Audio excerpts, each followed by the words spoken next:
Assalamualaikum warahmatullahi wabarakatuh.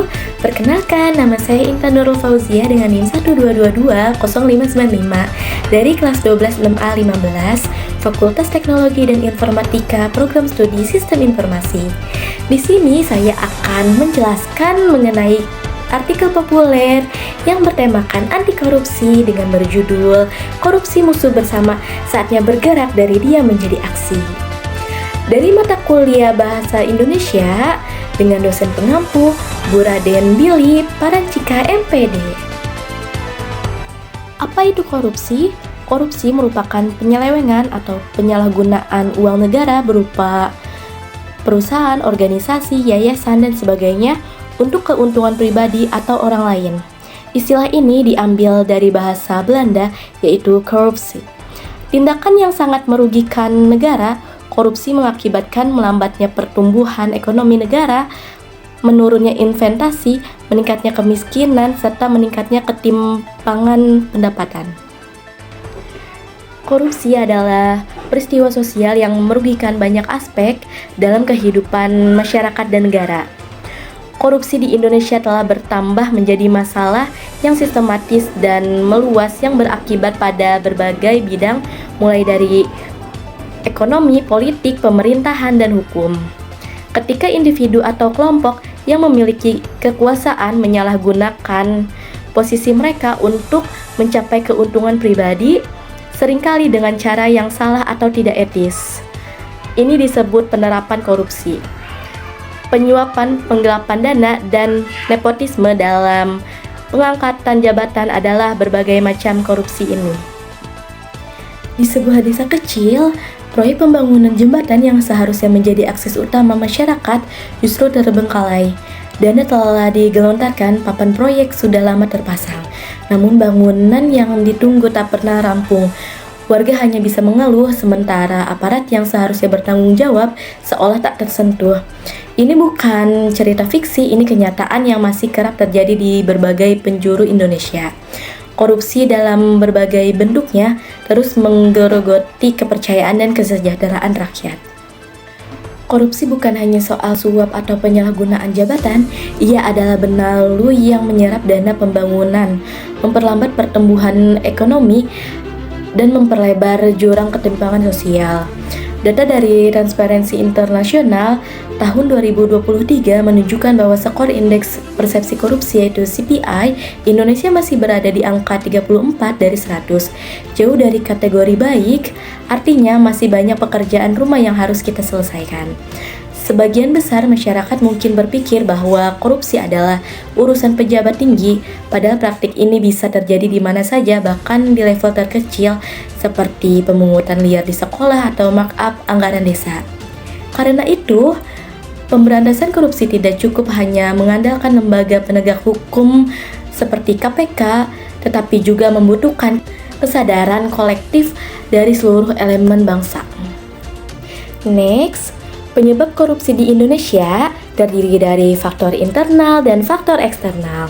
Faktor internal, sikap dan sifat individu, yakni aspek perilaku individu meliputi sifat tamak atau rakus manusia, moral yang kurang kuat, dan gaya hidup konsumtif. Sedangkan faktor eksternal, pengaruh yang datang dari lingkungan atau pihak luar, terdiri dari aspek perilaku sikap masyarakat, di mana nilai-nilai di masyarakat kondusif untuk terjadinya korupsi. Dan masyarakat kurang menyadari bahwa mereka juga merupakan korban dari korupsi itu sendiri. Korupsi bisa dicegah dan diberantas bila masyarakat aktif dalam agenda pencegahan dan pemberantasan. Langkah-langkah konkret sebenarnya sudah banyak dilakukan, seperti pendidikan anti korupsi, misalnya mulai diperkenalkan sejak tingkat sekolah dasar. Tujuannya itu sederhana, membantu generasi yang tidak hanya cerdas tetapi juga berintegritas. Di sisi lain, pemanfaatan teknologi seperti e-budgeting dan e-procurement membantu meningkatkan transparansi pengelolaan anggaran. Upaya pemberantasan korupsi melihat dampak yang begitu besar. Pemberantasan korupsi menjadi sangat penting dan mendesak. Pemerintah harus menunjukkan komitmen kuat dalam menegakkan hukum secara tegas dan adil. Tanpa pandang bulu, lembaga anti korupsi seperti Komisi Pemberantasan Korupsi yaitu KPK perlu diperkuat agar dapat bekerja secara independen, efektif, dan berani menindak siapa play on words yang bersalah. Masyarakat memiliki peran yang sangat penting dalam pemberantasan korupsi. Jika masyarakat tidak peduli atau justru membiarkan praktik korupsi terjadi di sekitarnya, maka masalah ini akan terus berkembang. Oleh karena itu, setiap individu harus memiliki rasa tanggung jawab untuk tidak terlibat dalam tindakan korupsi.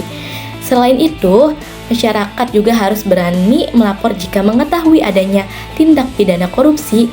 Dengan dukungan dari masyarakat, pihak berwenang akan lebih mudah dalam menindak pelaku korupsi. Kemajuan dalam pemberantasan korupsi akan tercapai jika ada sinergi antara pemerintahan, aparat penegak hukum, dan masyarakat. Melaporkan tindak korupsi, mengawasi proyek-proyek publik, hingga membangun budaya malu terhadap perilaku curang adalah bentuk kontribusi nyata. Seperti yang dikatakan oleh aktivis anti korupsi, diam adalah bentuk persetujuan yang paling mematikan. Maka bergeraklah, mulailah dari diri sendiri.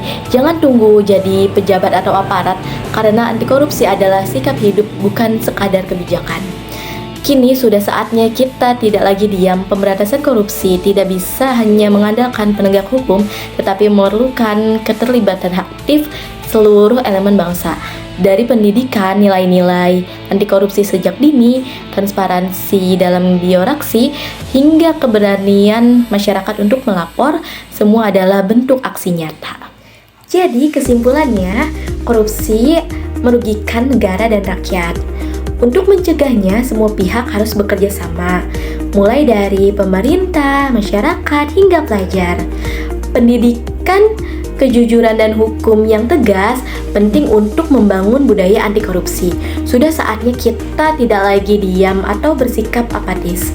Setiap individu memiliki peran, baik melalui pengawasan, pelaporan, maupun penanaman nilai integritas dalam kehidupan sehari-hari.